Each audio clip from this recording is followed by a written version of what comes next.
Hi everyone, welcome to prepare करो।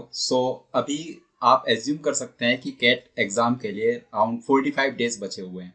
तो in last 45 days में क्या हमें करना है, क्या हमें नहीं करना है, कौन कौन सी चीज़ें बहुत ज़्यादा इंपॉर्टेंट हैं इन लास्ट के 45 डेज में, उन सभी चीज़ों को आज डिस्कस करेंगे विद इन 5-6 मिनट्स। कुछ ऐसी चीज़ें हम लोग जानेंगे जो आपके परसेंटाइल को यहाँ से इन 45 डेज में बूस्टअप कर देगा। ठीक है, तो वीडियो को एंड तक देखना और एक भी पॉइंट इसका मिस मत करना। जो चीजें मैं यहाँ पर डिस्कस करने जा रहा हूँ बहुत रिसर्च के बाद वो मैं यहाँ पर आपको बताने जा रहा हूँ, तो बहुत इंपॉर्टेंट है और बहुत कुछ आपको वहां से हेल्प मिलने वाली है। ठीक है, तो स्टार्ट करते हैं।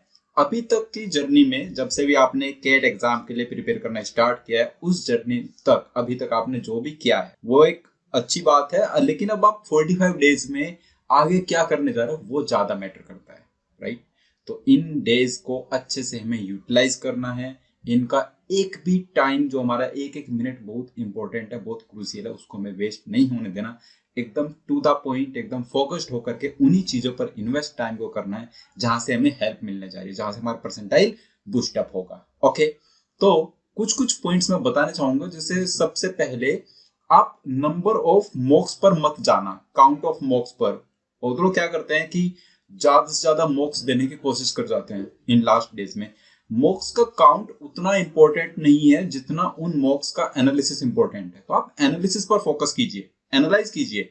आप एक मॉक आपने आज अटेम्प्ट किया, उसको आपने एनालाइज किया आज या कल जब भी, अब उससे आप एनालाइज करके क्या सीखे, क्या आपने अपनी मिस्टेक को पॉइंट आउट किया, क्या आप उसी मिस्टेक को नेक्स्ट मॉक में करने जा रहे हो, या आपकी वो मिस्टेक रिड्यूस हुई आफ्टर 3-4 मॉक्स, क्या वो मिस्टेक आपकी बिल्कुल जीरो हो गई।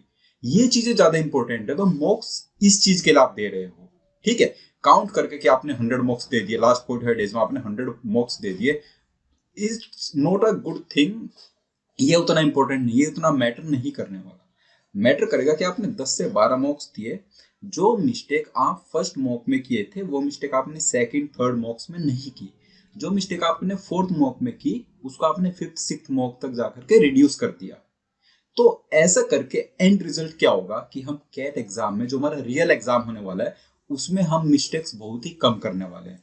तो ये तो पहली बात है, मॉक्स दो, एनालाइज करो, काउंट पर मत जाओ, उसके एनालिसिस पे जाओ। ठीक है, दूसरा पॉइंट है, मॉक्स आप शिफ्ट टाइमिंग्स के हिसाब से दो। अब जो लास्ट डेज बचे हुए हैं उसमें आप शिफ्ट टाइमिंग्स के हिसाब से मॉक दो। जिस शिफ्ट में कैट का एक्चुअल एग्जाम होता है उस शिफ्ट के अलाइनमेंट में आप अपना मॉक लिखो। तो एक आपको हैबिट बनाने में हेल्प करेगा, उस पर्टिकुलर टाइम में आपकी कंसंट्रेशन पावर को इंक्रीज करेगा। सपोज आपका रियल एग्जाम 10 से 12 है, ठीक है, real CAT exam just as you. तो आप 10 से 12 में, अगर अभी से 10 से 12 में अपना एग्जाम लिखने लग जाओगे, मॉक देने लग जाओगे, तो उससे आपकी उस पर्टिकुलर टाइम ड्यूरेशन में सोचने की पावर को बढ़ाएगा, रिटेन करने की पावर को बढ़ाएगा। तो अब ये हैबिट आप डेवलप कीजिए कि आप उसी शिफ्ट में मॉक दो, उसी पर्टिकुलर टाइम स्लॉट में मॉक दो जिसमें कैट का एक्चुअल एग्जाम होता है। ठीक है, दिस इज सेकंड पॉइंट। तीसरा पॉइंट है, अभी तो 45 डेज बचे हुए हैं तो you can start reading new topic, लेकिन आप लास्ट के 20-25 डेज में कोई भी न्यू टॉपिक पढ़ने मत लग जाना, राइट। वो बहुत इंपॉर्टेंट पार्ट मैं बता रहा हूँ।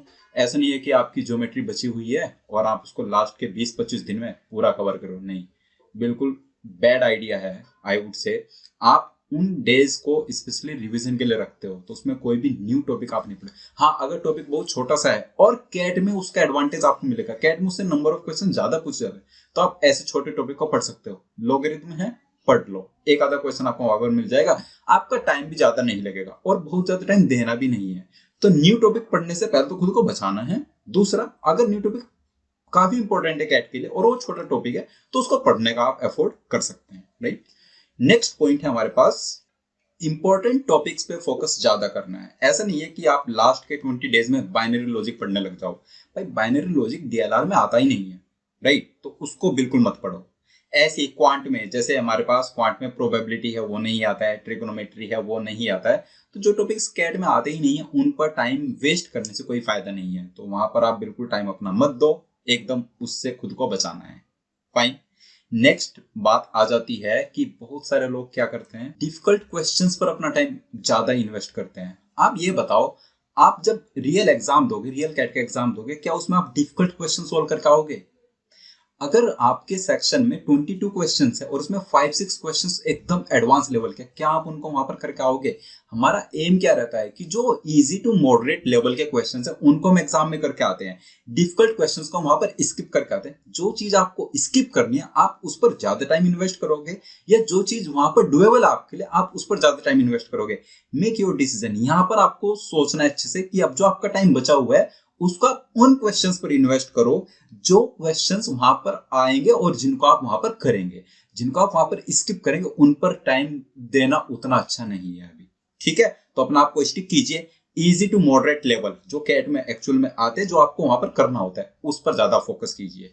और मेरी लास्ट एडवाइस है आप लोगों को, आज ही से जब भी आप मॉक दे, आज ही से अपनी प्रॉपर स्ट्रेटजी से मॉक लिखना सीखो, जैसे आप रियल कैट एग्जाम में करने वाले हो।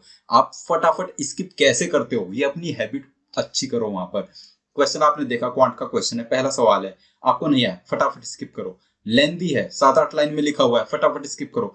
उतना टाइम 40 मिनट्स का टाइम आपके पास, तो आप ऐसे उन क्वेश्चंस पर टाइम अपना ज्यादा नहीं दे सकते। सिर्फ रीड करने में 5-6 लाइन का सवाल है, रीड करने में 2 मिनट लग जाएगा, क्या फायदा हुआ?